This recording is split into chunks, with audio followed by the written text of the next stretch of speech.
January 11th, 1997 felt like any other crisp winter evening in Chicago until the three-time champs, the Houston Rockets, rolled into the United Center armed with Charles Barkley's unstoppable post moves, Hakeem Olajuwon's silky footwork, and Clyde Drexler's versatile scoring. They believed their star-studded lineup could finally dethrone the Bulls dynasty. But from the moment the ball was tipped, Jordan unleashed a masterclass in scoring, defense, and sheer willpower, turning what looked like a contest of titans into his personal highlight reel. As the game unfolded, every clutch jumper, every theft of the ball, and every rim-rattling fadeaway screamed one message. Jordan was back on top, and nobody, no matter how decorated, could stand in his way. The Rockets struck first, driven by Barkley's brute strength in the low block and Olajuwon's championship pedigree. Early on, Barkley bullied Dennis Rodman under the rim, while Hakeem displayed why he'd once been crowned league MVP. Clyde drained a smooth mid-range jumper that seemed to set the tone, yet almost as quickly Jordan countered. He attacked from the elbow with a swooping fadeaway that grazed the backboard, then followed with a high-arcing jumper over three defenders. His footwork so precise it looked choreographed. Every time the Rockets thought they had momentum, Jordan answered. With a single step back, he toyed with defenders before knocking down a shot that left fans breathless. Even Scottie Pippen and Dennis Rodman, his teammates turned co-conspirators that night, fed the beast, ensuring the ball found Jordan's hands when it mattered most. It was a tense back and forth, but Jordan refused to let Houston's early aggression define the game. By the second quarter, the United Center buzzed with anticipation, fans sensing they were witnessing something historic. Rodman sparked a fast break, tipping an offensive rebound straight to Jordan, who floated in a layup over Olajuwon's outstretched arms. That play ignited the Bulls bench and quieted the once boisterous Rockets faithful. Jordan then shifted from scorer to playmaker, darting into the lane and dishing to Robert B.J. Armstrong for a clean mid-range jumper. Houston tried to adjust, rotating defenders and doubling Jordan in the post. But each trap only freed up a perimeter shooter. Jordan capitalized by slipping past a double team, pulling up for a perfectly balanced jumper from the elbow. As the halftime buzzer echoed, the Bulls held a slim lead. Jordan's relentless assault had turned an early deficit into a narrow advantage, yet he showed no signs of slowing down. When play resumed, Scottie Pippen seized a moment of calm to launch a three-pointer from the top of the arc, reminding everyone that the Bulls were more than Jordan. That bucket unlocked Chicago's offense, setting up Jordan for another onslaught. He ripped down a defensive rebound, sprinted coast to coast, and delivered a spinning layup around Charles Barkley's grasp, an emphatic statement that speed and finesse could neutralize brute force. Later, Jordan showcased his legendary mid-range prowess, rising in the face of Olajuwon to sink a jumper so pure it barely disturbed the net. Every shot felt preordained, as if the basketball gods themselves were guiding his hands. Houston stars, Barkley, Hakeem, and Drexler, tried to mount comebacks, mixing in threes and post-up moves, but each time Jordan responded.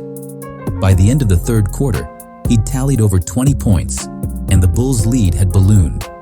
The arena grew electric. The rout was in full swing. Entering the final period, Jordan treated the court like his own private stage. The Rockets scrambled to contain him, but their best defender couldn't shadow his every move. Jordan exploited each defensive lapse, curling off screens for jumpers, then slashing to the basket for acrobatic finishes. He even tormented Drexler by faking a hesitation dribble before soaring for a thunderous dunk, reminding Clyde that style could trump substance. At one point, Jordan intercepted a cross-court pass, pushed the pace, and dished to Pippen for a corner three. The assist drew roaring approval, but Jordan wasn't done collecting trophies. He snagged another steal on the very next possession, took one dribble past half court, and drilled a contested three that didn't kiss the rim, a dagger that officially put the game out of reach. With each play, Jordan's aura grew more mythical, and Houston's confidence shattered.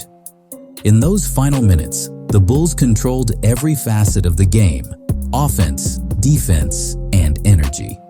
Jordan worked tirelessly, chasing down loose balls and baiting opponents into mistakes. He read passing lanes like an open book, timing steals to perfection, then dishing to Rodman or Pippen for easy points. The Rockets, once poised to send a message, found themselves outclassed. Even Barkley, notorious for his trash talk, fell silent under Jordan's domination.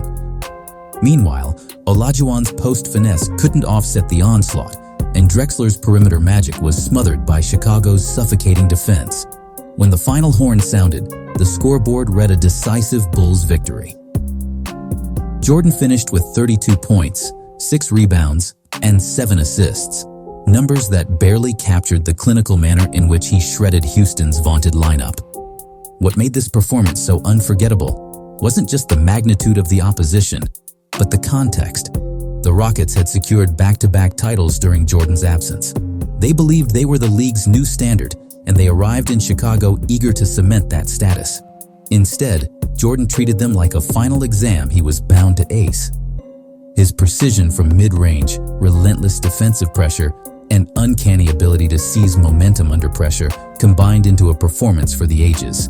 By game's end, the Rockets ceased to be challengers. They became cautionary tales. Michael Jordan had reminded everyone why he was the game's greatest competitor, capable of elevating his play to unimaginable heights whenever history called. Reflecting on that night, one question continues to haunt fans. If Jordan had never stepped away in 1993, would the Rockets have still claimed consecutive titles? Would Barkley have found his stride? Could Olajuwon's dream shake the GOAT? Those debates swirl endlessly among basketball circles. What cannot be argued, however, is that on January 11th, 1997, Michael Jordan didn't just win a regular season contest. He delivered a masterclass in dominance that still echoes through the ages. His legacy, already immense, soared to new heights that night, leaving an indelible mark on the sport. And though the Bulls went on to complete their second three-peat, that single evening against the Rockets stands as a pinnacle of individual greatness. It was, without doubt, the day Michael Jordan destroyed Charles Barkley, Hakeem Olajuwon, and Clyde Drexler, and in doing so, reaffirmed his status as the true GOAT. The aftermath of that game rippled far beyond the United Center's parquet. Sports writers the next morning scrambled to find superlatives worthy of Jordan's performance, settling instead on simple awe.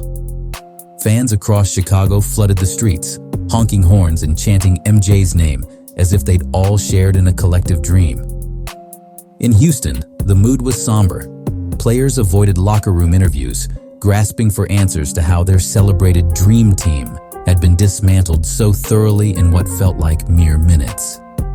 That evening didn't just shift the standings, it reshaped perceptions of possibility and power in the NBA. In the weeks that followed, Jordan's legend grew as every clip of his fadeaways, steals, and no-look assists went viral on highlight reels. Young players across the country tried to emulate his footwork, studying slow-motion footage of that game for hours on end. Coaches preached its lessons in gyms: relentless effort, unshakable confidence, and the ability to read an opponent's next move before it even happened. It became a blueprint for greatness, showing that talent alone wasn't enough. You needed heart, precision, and the willingness to elevate your best when the stakes were highest.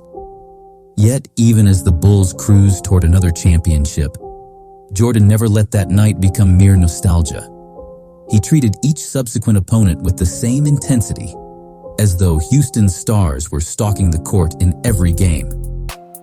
That relentless mindset carried Chicago to their second three-peat in 1998, passing the mantle of dominance to a team built on chemistry, experience, and a shared belief in the impossible. And though the NBA landscape shifted in the years that followed, with new dynasties rising and fall, no team ever quite replicated the perfect storm of talent and timing that pitted Jordan against the Rockets' Big Three. For Barkley, Olajuwon, and Drexler, January 11th became a bittersweet footnote.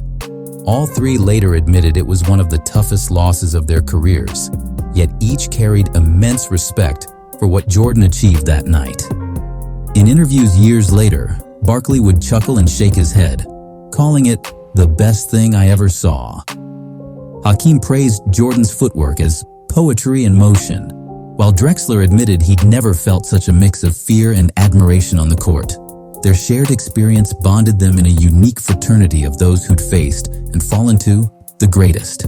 Looking back now, nearly 3 decades later, the day Michael Jordan destroyed Charles Barkley, Hakeem Olajuwon, and Clyde Drexler stands as more than a regular season thriller.